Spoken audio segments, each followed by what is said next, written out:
करते हैं स्टार्ट। तो पहले मैं आपको जो है एसएपी के बारे में बताऊंगा एग्जैक्टली, ठीक है, ये क्या है, ठीक है ना। देखिए,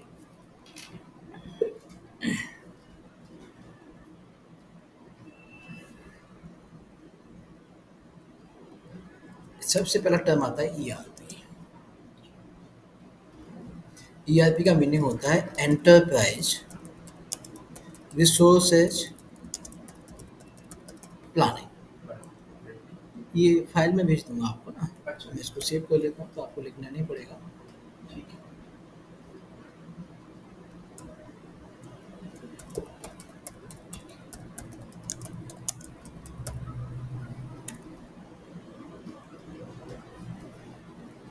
ERP means enterprise resources planning. Enterprise means company, organisation, right.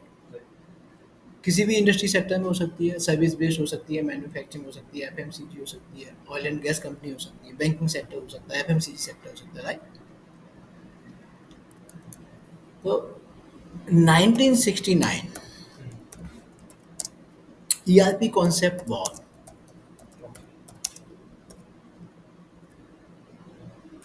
Means 1969 में जो है एक्सपर्ट्स ने कहा कि ईआरपी जैसा कुछ होना चाहिए जिससे कि हम अपनी बिजनेस की प्रोसेस को, रिसोर्सेज को मैनेज कर सकें, बेटर वे में प्लान कर सकें, ऑप्टिमाइज कर सकें, राइट। सिर्फ एक आइडिया आया कि ऐसा कुछ होना चाहिए, right. 1972 in Germany, SAP AG company was founded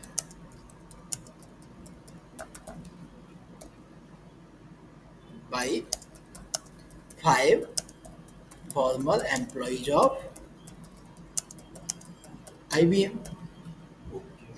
IBM के 5 एम्प्लॉइज ने अपनी जो है आईबीएम को छोड़कर एक ऑर्गेनाइजेशन स्टार्ट की जर्मनी के अंदर, जिसका नाम रखा उन्होंने सैप एजी, ठीक है ना।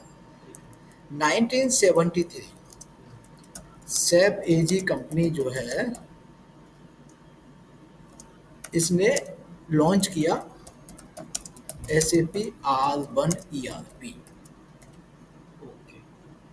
उन्होंने एक प्रोडक्ट लॉन्च किया, उसका नाम रखा एसएपी R1। तो ये जो था ना, it was the first integrated ERP of the world. ये वर्ल्ड का पहला इंटीग्रेटेड ईआरपी था। इससे पहले आईबीएम के प्रोडक्ट आते थे लेकिन वो अलग अलग थे, इंटीग्रेटेड नहीं थे।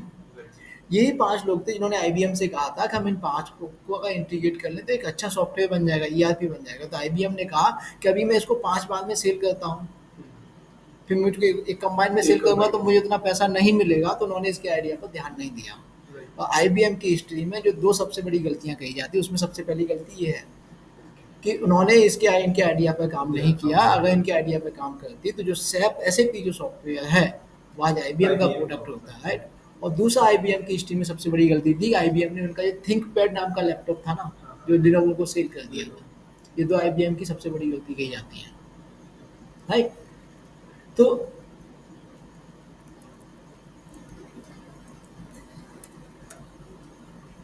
ये जो एसएपी R1 आया, एक स्टार्टिंग हुई ईआरपी की टेक्नोलॉजी की। उस समय तक नेटवर्किंग टेक्नोलॉजी का इन्वेंशन नहीं हुआ था, डेटाबेस का इन्वेंशन नहीं हुआ था। एक इनिशियल शुरुआत थी, तो इतनी ज़्यादा फीचर्स नहीं थी, इतना ज़्यादा स्ट्रांग नहीं था।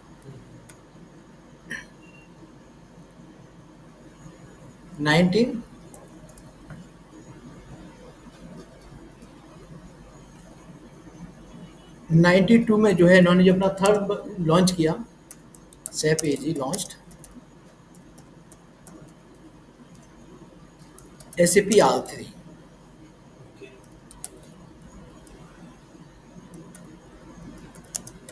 ये जो एसएपी R3 जो लॉन्च हुआ था, ये बहुत ही वर्सेटाइल और बहुत ही स्ट्रांग ईआरपी था। जो कहते हैं ना, एक रिवॉल्यूशन आया ईआरपी टेक्नोलॉजी का ना, वो एसएपी R3 से आया। ये पहला ईआरपी था जो सेंट्रलाइज था, इंटीग्रेटेड था पूरी तरीके से। जैसे आपकी ऑर्गेनाइजेशन मोर देन 1 कंट्री में है, तो आपको हर जगह रखने की जरूरत नहीं थी। आपने एक सिस्टम बना लिया, पूरे वर्ल्ड की आपकी सभी यूनिट उससे इंटीग्रेट हो गई, राइट।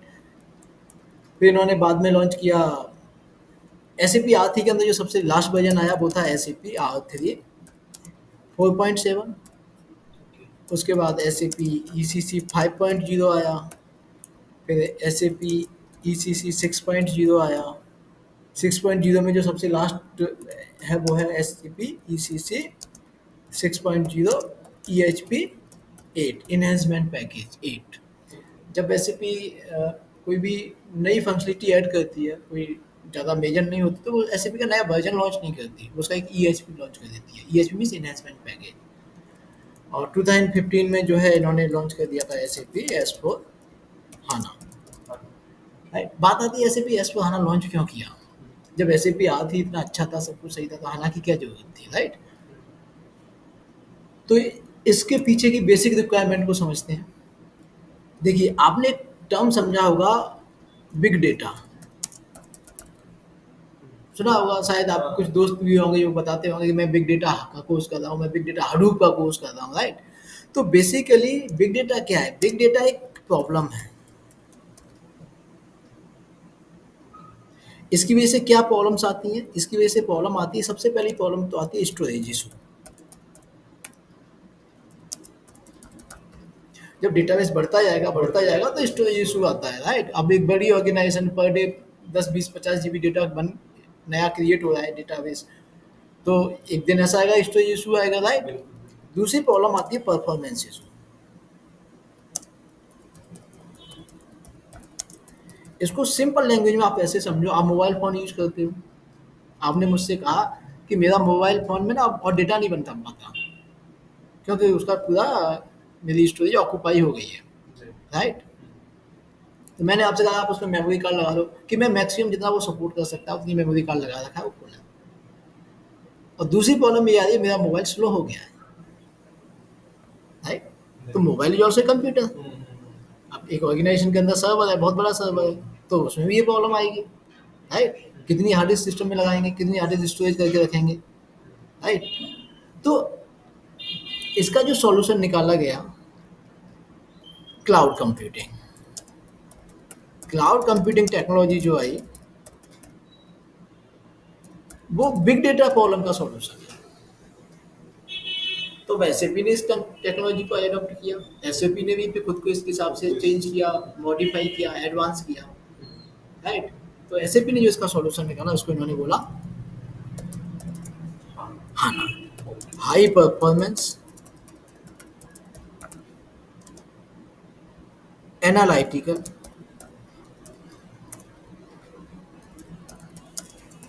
अप्लायंस।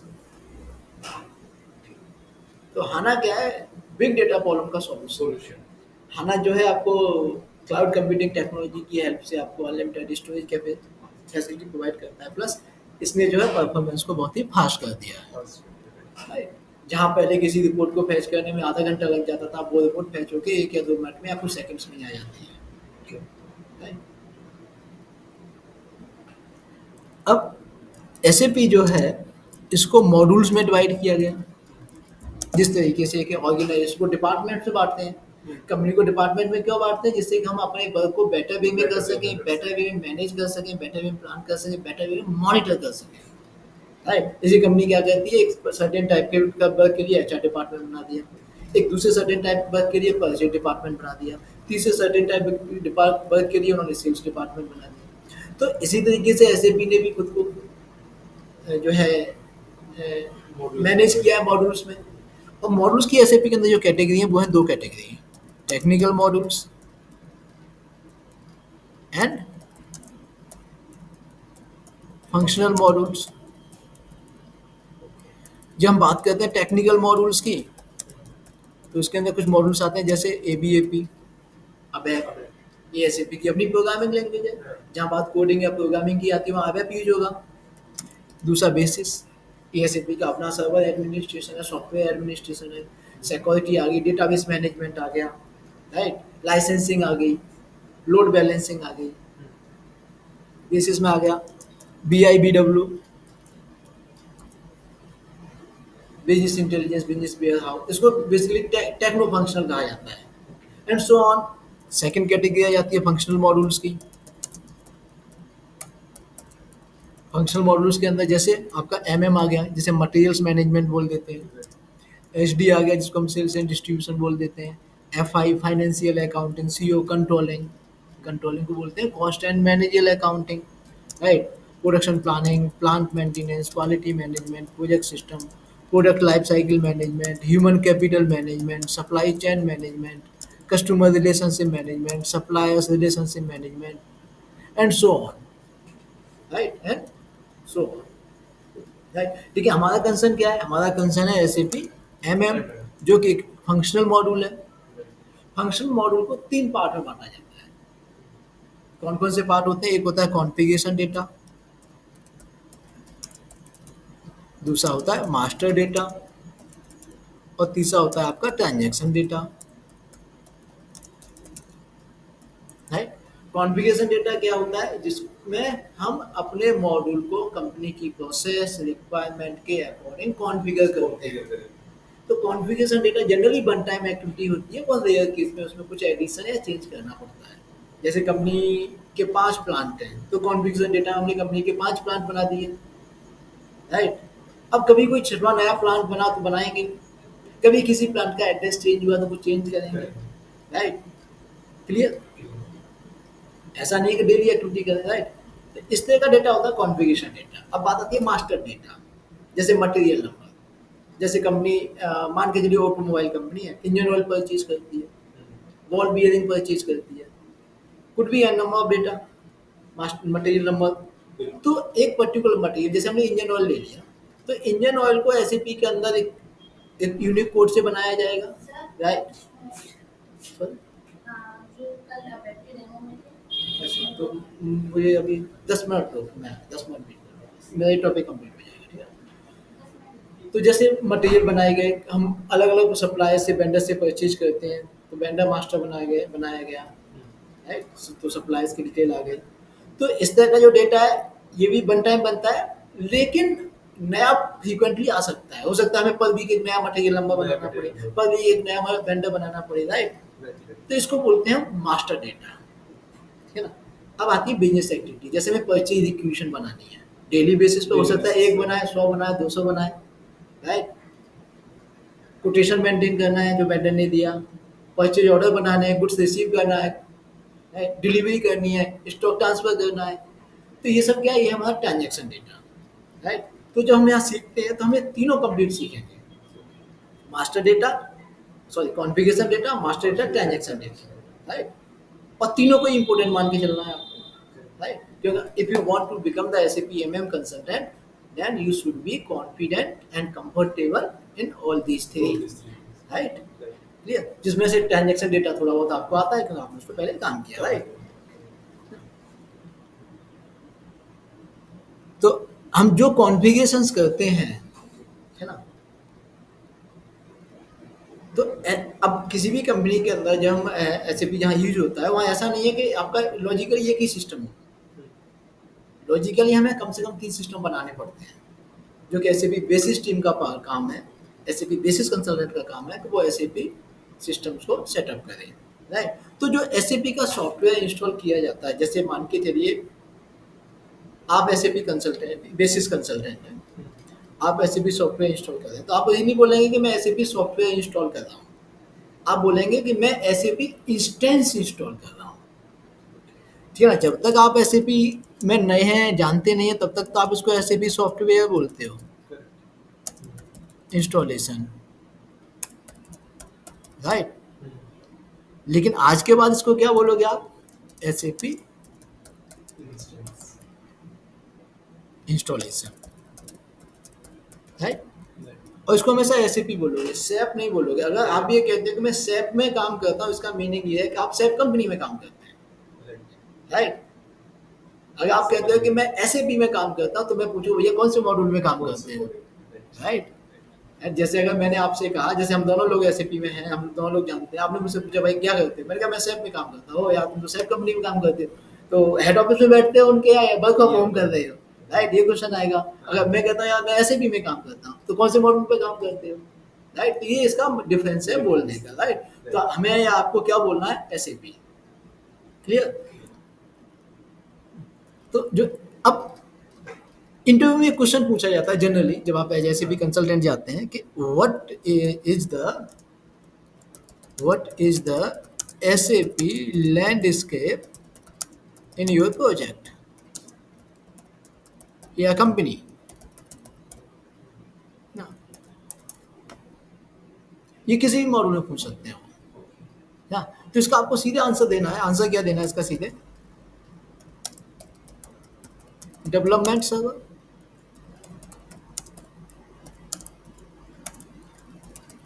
Quality server. आप सर्वर मत बोलो, सिर्फ डेवलपमेंट बोल दो, डेवलपमेंट, क्वालिटी, प्रोडक्शन। इससे भी समझ जाएंगे वो, राइट। तो जो भी कॉन्फ़िगरेशन किया जाएगा इम्प्लीमेंटेशन के टाइम पर वो हम कहाँ करते हैं? डेवलपमेंट सर्वर पर। और जो भी टेस्टिंग होती है वो कहाँ करते हैं? क्वालिटी सर्वर पर। और टेस्टिंग होने के बाद जब हम उसको बिजनेस एक्टिविटी के लिए यूज करेंगे तो वो कहाँ जाएंगे? हम प्रोडक्शन सर्वर पर, राइट। है ना? तो हमें कॉन्फ़िगरेशन सीखना है तो हम डेवलपमेंट सर्वर पर जाएंगे। तो डेवलपमेंट सर्वर पर कॉन्फ़िगरेशन हम जिस स्क्रीन पर करते हैं, जो स्क्रीन भी नहीं बोलेंगे, जिस एरिया में जाके करते हैं एसएपी इंस्टेंस के डेवलपमेंट सर्वर के, हम उसको क्या बोलते हैं? Display IMG. शॉर्ट में आईएमजी बोल देते हैं, कुछ लोग इसको एसपीआरओ बोल देते हैं। एसपीआरओ ट्रांजैक्शन कोड है इस स्क्रीन को एक्सेस करने का, ठीक है ना, ट्रांजैक्ट, तो इसलिए एसपीआरओ बोल देते हैं, राइट।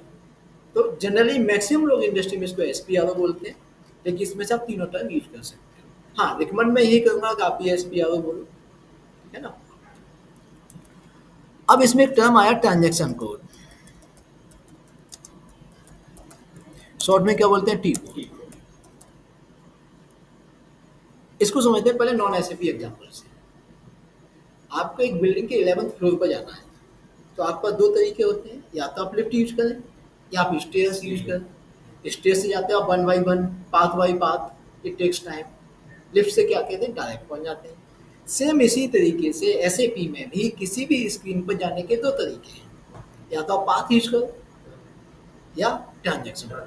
ट्रांजेक्शन कोड डालोगे, एंटर करोगे, डायरेक्ट पहुंच जाओगे। हाँ, इनिशियली मैं रिकमेंड करूंगा जब तक आपका बेस पूरी तरह नहीं बन जाता तब तक आप पाथ के थ्रू जाओ, जिससे कि आप पाथ के लॉजिक्स को समझ सको, है ना। एसएपी के अंदर जो पाथ है उसका भी एक लॉजिक है जिसको सिखाया नहीं जा सकता, प्रैक्टिस से खुद ही समझ सकते हैं, राइट। तो चलिए हम थोड़ा सा कॉन्फ़िगरेशन डेटा देखते हैं।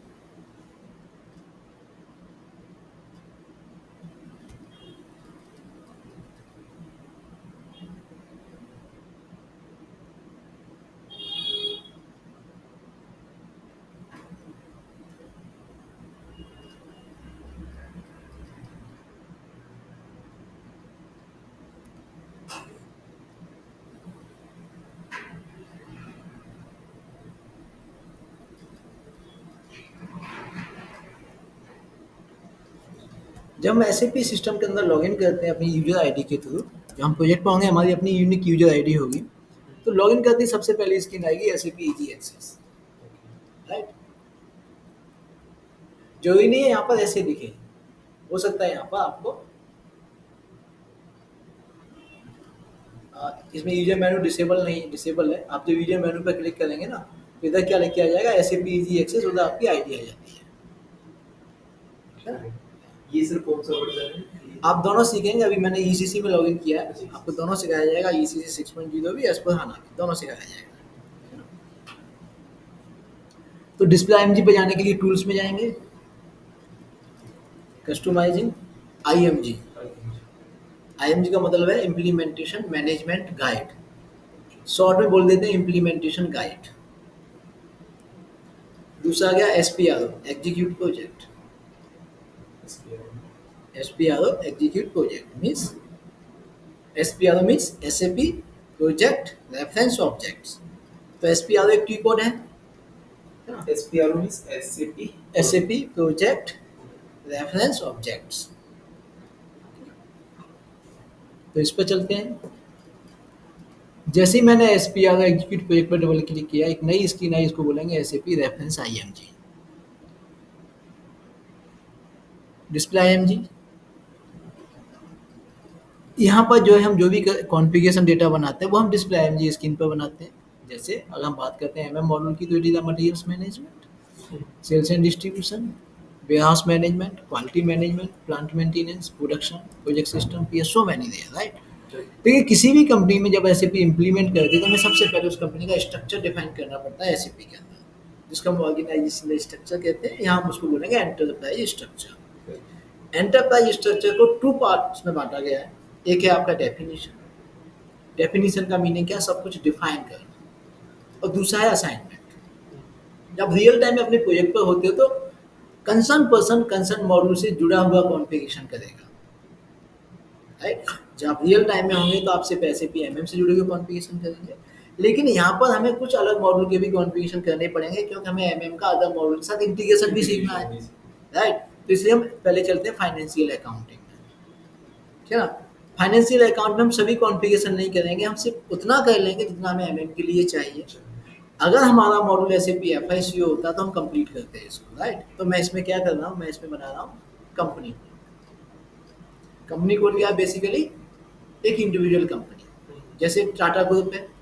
टाटा ग्रुप की एक इंडिविजुअल कंपनी है टाटा मोटर्स लिमिटेड, तो टाटा मोटर्स लिमिटेड का एक कंपनी कोड होगा। दूसरी कंपनी है टाटा स्टील्स लिमिटेड, तो टाटा स्टील्स लिमिटेड का दूसरा कंपनी कोड होगा, राइट। तो यहाँ चलते हैं। यह दो तरीके हैं। एक तरीका तो ये हम एडिट कंपनी कोड पर क्लिक करके अपना कंपनी कोड बना दें डायरेक्ट।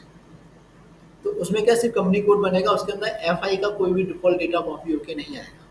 लेकिन हमें एफआई की कुछ डिफॉल्ट सेटिंग भी चाहिए जो रियल टाइम में एसएपी एफआई कंसल्टेंट करके देगा, राइट। अब यहाँ पर हमें एफआई तो आता नहीं है, ना ही हमारा मॉडल जो हम उसको सीखें, तो हम क्या कर रहे हैं, स्टैंडर्ड को कॉपी कर ले रहे हैं। इससे क्या है कि हमें एफआई की वो सेटिंग नहीं करनी पड़ेगी जो मैंडेटरी है, राइट। करने को हम कर सकते हैं लेकिन उसका हमें कोई बेनिफिट नहीं मिलेगा क्योंकि हमारा मॉडल एमएम है। ये स्क्रीन आई, यहाँ क्लिक करेंगे।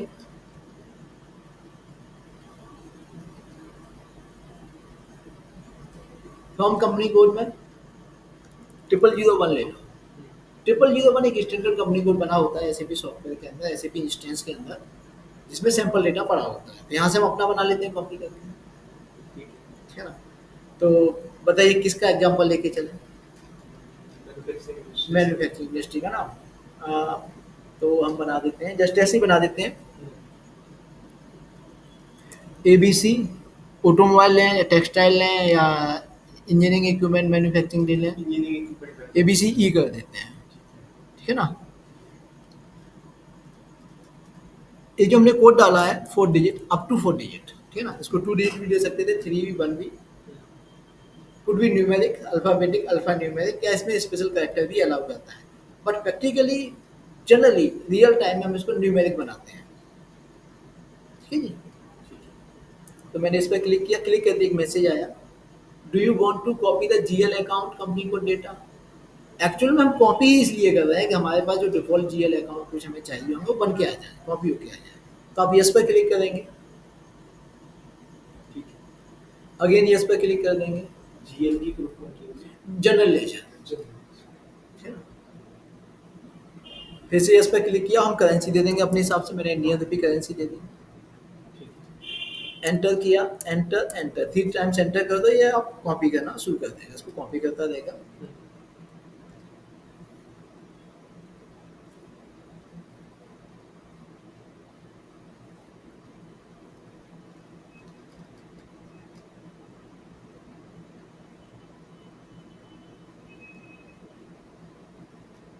देखिए मैसेज आ गया, कंपनी कोड कॉपी, ठीक है ना। नंबर की कॉपी नहीं होती है, कुछ कुछ हो जाती है। एंटर किया, कंप्लीटेड एक्टिविटी पे क्लिक करके देखेंगे अगर हम, मैं देखिए company code 0001 copy to ABC, back आएंगे, है ना। Second option edit company code data, इस पर आप डबल क्लिक करेंगे। हमने जो बनाया उसको फाइंड करेंगे पोजीशन पे क्लिक करके, एबीसी नाम से बनाया, एंटर किया, सबसे ऊपर आ गया। इस पर डबल क्लिक करेंगे और इसकी बेसिक डिटेल चेंज कर देंगे, एबीसी इंजीनियरिंग लिमिटेड कर दिया मैंने। हेड ऑफिस बना देता हूँ Mumbai, country India, currency Indian rupee, language English. तो ये हमने बेसिक डिटेल फिल किया। इसके बाद आप एड्रेस डिटेल पर जाएंगे, ये जो आइकन है, टाइटल इट्स कंपनी, फर्म होती तो हम नीचे से कोई भी ऑप्शन ले लेते हैं, हमने ये लिया। कंपनी का नाम डाला हमने, मैं सभी फील्ड फिल नहीं कर रहा, मैं कुछ ही कर रहा हूँ, ठीक है ना। मुंबई, इंडिया और रीजन महाराष्ट्र, यानी महाराष्ट्र का 13 है, हम लिस्ट में से उठा सकते हैं अगर नहीं याद है तो। ये ना महाराष्ट्र, एंड बाकी डिटेल फिल करेंगे जो भी है, telephone number, mobile number, so many things enter कर देंगे और इसको हम सेव कर देंगे। तो इस तरीके से क्या हमने एक कंपनी कोड बना लिया, राइट। इसके अलावा हमें और कुछ नहीं चाहिए एमएम के लिए, एफआई में से। अब हम चलेंगे कहाँ, कॉस्टिंग के लिए। प्लांट कॉस्ट, एक्चुअल कॉस्ट भी चाहिए ना, क्योंकि ऐसा कोई डिपार्टमेंट नहीं होता जिसमें कॉस्टिंग ना हो, जहाँ कॉस्ट ना आए। सेल्स डिपार्टमेंट जो सबसे ज़्यादा इनकम करके देता है, वहाँ भी कॉस्ट आती है, राइट। तो कंट्रोलिंग के अंदर maintain controlling area. Controlling area क्या है, it is the main organisational unit for the costing. यहाँ गए, डबल क्लिक किया, ठीक है ना। मैं आपको रिकॉर्डिंग शेयर कर दूंगा, ठीक है ये ना। स्क्रीन रिकॉर्डिंग हाँ, रहेगी ना? मैं शेयर कर दूंगा आपको ना। हाँ, फिर भी आप नोट करिएगा, क्या बोलते हैं ना, क्योंकि आप थोड़ा सा नोट करते रहेंगे तो आपसे एक्टिव रहेंगे, ठीक है ना। इसमें न्यू एंट्रीज पे क्लिक करेंगे, सेम कोड से बना लेते हैं, A B C E, right. Controlling area बना दिया ए बी सी ई नाम से। यहाँ क्लिक करेंगे, controlling area equals to C code means company code. ये क्लिक किया, कंपनी कोड क्या बनाया था हमने, A B C E. Enter press किया, आ गया company code. Controlling area list में से लिया ये option, controlling area same as company code, और इसको हमने सेव कर दिया। ये हमारी कंट्रोलिंग एरिया बन गई कॉस्टिंग के लिए या कॉस्ट अकाउंटिंग के लिए। अब हमें एक प्लांट चाहिए, कम से कम एक प्लांट चाहिए एसएपी एमएम को प्रोसेस करने के लिए। एक प्लांट क्रिएट करते हैं, लॉजिस्टिक जर्नल के अंदर मिलेगा, define copy delete check plant. Plant क्या है, ये जरूरी नहीं है कि हमारी मैन्युफैक्चरिंग यूनिट ही हो, हमारी हेड ऑफिस भी अपने आप में एक प्लांट है, हमारी रिसर्च यूनिट भी अपने आप में एक प्लांट है, राइट। प्लांट का मीनिंग हो गया हर वो यूनिट या ब्रांच जिस पर आप material, inventory, document and supply से जुड़ी हुई एक्टिविटी को प्लान, एग्जीक्यूट एंड कंट्रोल करना चाहते हो। तो ऐसी कोई ब्रांच नहीं होती जहाँ इन्वेंट्री ना हो, है। ऐसी कोई ब्रांच नहीं होती, कंपनी कोई यूनिट नहीं होती जहाँ परचेज ना हो, जहाँ या जिसके लिए परचेज ना करनी पड़े, राइट। अब आप कहते हो कि अच्छा एक मेरी यूनिट है जहाँ से कॉर्पोरेट ऑफिस है ना, जहाँ ना कोई मैन्युफैक्चरिंग होती है ना किसी कस्टमर को हैंडल किया जाता है, राइट। तो वहाँ मैं उसको मैं प्लान क्यों बनाऊँ, भाई we need the inventory there ना, राइट। और कुछ बेसिक चीज़ें की भी परचेज करनी होती है वहाँ के लिए, स्टेशनरी भी परचेज करनी है वहाँ के लिए, कॉफ़ी भी परचेज करनी है, राइट। यूटिलिटीज़ के से जुड़ी हुई परचेज भी होनी है, मेंटेनेंस से जुड़ी हुई परचेज भी होनी है, राइट। तो हमें वो भी एक प्लांट बनाना पड़ता है। तो एक प्लांट क्रिएट करते हैं, double click on define plant. मैं एक ही बनाऊंगा, न्यू एंट्रीज, मैंने सेम कोड दे दिया, A B C Mumbai, unit नाम दे दिया इसका। यहाँ मैंने फैक्ट्री कैलेंडर असाइन कर दिया। फैक्ट्री कैलेंडर प्लांट को असाइन करना मैंडेटरी होता है, राइट। नहीं तो हम अपनी जो गुड्स मूवमेंट की जो डेट होती है उसको प्लान नहीं कर सकते हैं। मालूम पड़ा हमने वेंडर को कह दिया कि भैया हमें सर्टेन डेट पर आप डिलीवरी दे देना, उस दिन हमारा हॉलीडे है, वेंडर डिलीवरी लेके पहुंच गया, हमने कैलेंडर मेंटेन नहीं किया था तो हमें पता ही नहीं चला, राइट। अब वेंडर एक दिन में अपनी गाड़ी खड़ी रखनी पड़ी तो उसके चार्जेज एक्स्ट्रा लग गए हम पर, राइट। तो ये हमने इधर फैक्ट्री कैलेंडर असाइन किया। Factory calendar practically SAP HR module बना के देता है। अगर एसएपी एचआर नहीं है, आपको बनाना पड़ा, तो ये मैं आपको सिखाऊंगा कैसे बनाया जाता है, आगे की क्लासेज में सीखेंगे, है ना। इसके बाद इसको सेव करेंगे और इसका एड्रेस डिटेल फिल कर देंगे, ठीक है जी। मैं ज़्यादा डिटेल नहीं डाल रहा,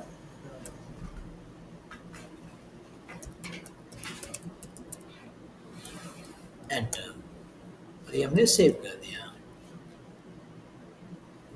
प्लांट के बाद हमें अब जो चाहिए एमएम के लिए, हमें चाहिए स्टोरेज लोकेशन। अब कोई भी एक यूनिट है, कोई भी एक ऑफिस है, उसमें ये थोड़ी हम कुछ भी कहीं भी रख देंगे।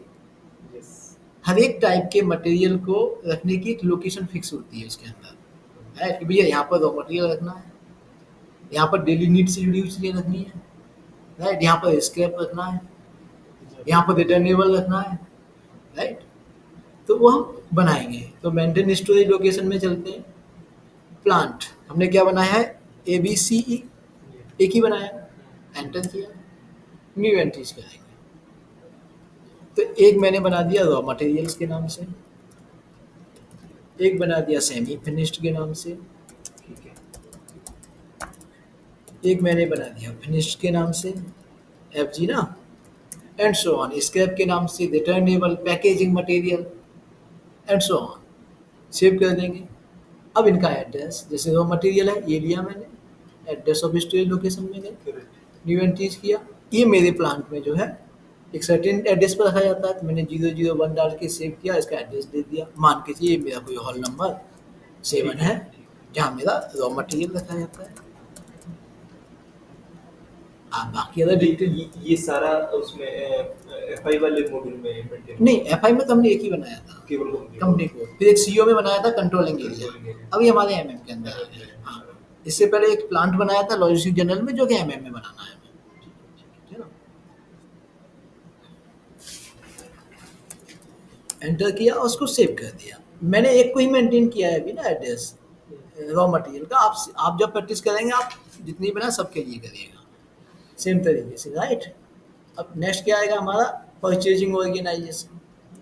परचेजिंग ऑर्गेनाइजेशन हमारी ऑर्गेनाइजेशन की उस मेन यूनिट को या मेन कंपोनेंट को डिनोट करती है जो परचेज से जुड़ी हुई एक्टिविटी प्लान करेगा, एग्जीक्यूट करेगा, कंट्रोल करेगा। आप इसको जनरल टर्म में समझिए कि हम कंपनी का परचेज डिपार्टमेंट डिफाइन कर रहे हैं, ठीक है ना।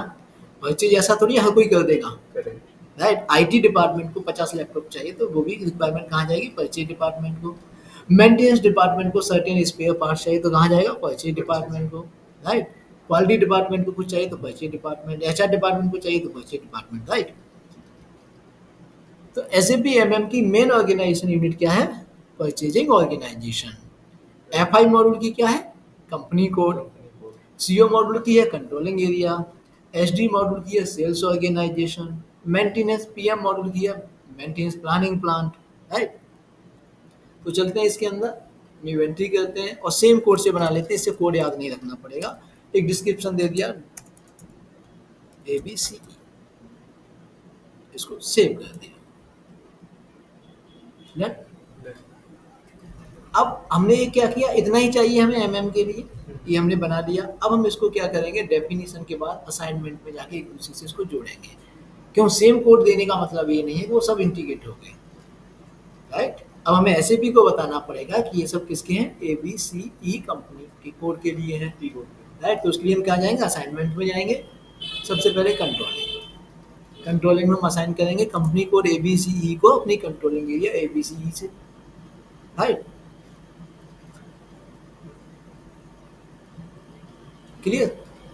तो इसके अंदर चलते हैं, पोजीशन पे क्लिक करके फाइंड करेंगे ए बी सी ई, एंटर किया, सबसे ऊपर आ गया। इसको यहाँ से सेलेक्ट करेंगे, इसके आगे वाले बॉक्स से। सेलेक्ट करने के लिए हमेशा इसके आगे वाले बॉक्स पे क्लिक करो and double click on assignment of company code. New entries किया, कंपनी कोड क्या बनाया था, same A B C E. Enter press करेंगे, डिस्क्रिप्शन आ गया, सेव कर दिया, असाइन हो गया, राइट। नेक्स्ट चलेंगे, नेक्स्ट कहाँ जाएंगे आप, कंट्रोलिंग के अंदर थे। अब हम प्लांट को असाइन करेंगे अपनी कंपनी कोड से। प्लांट का जहाँ भी असाइनमेंट होगा वहाँ न्यू एंट्रीज करेंगे, क्योंकि वो 1 to मैनी असाइनमेंट है, एक कंपनी के अंदर कितने भी प्लांट हो सकते हैं ना। तो हमने न्यू एंट्रीज किया, कंपनी कोड है A B C E, plant भी सेम कोड से बनाया है, राइट। मल्टीपल होते तो यहाँ पर सेम कंपनी कोड आ जाता है ए बी सी ई, और यहाँ चेंज हो जाता है, अलग आ जाता है। सेव कर देंगे, आगे नेक्स्ट चलेंगे,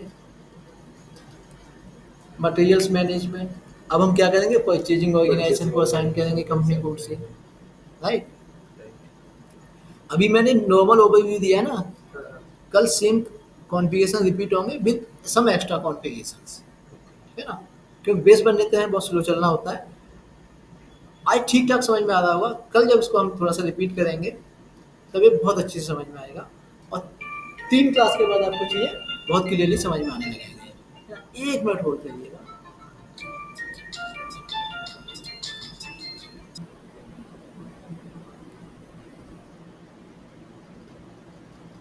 तो असाइन करते हैं परचेजिंग ऑर्गेनाइजेशन को कंपनी कोड से।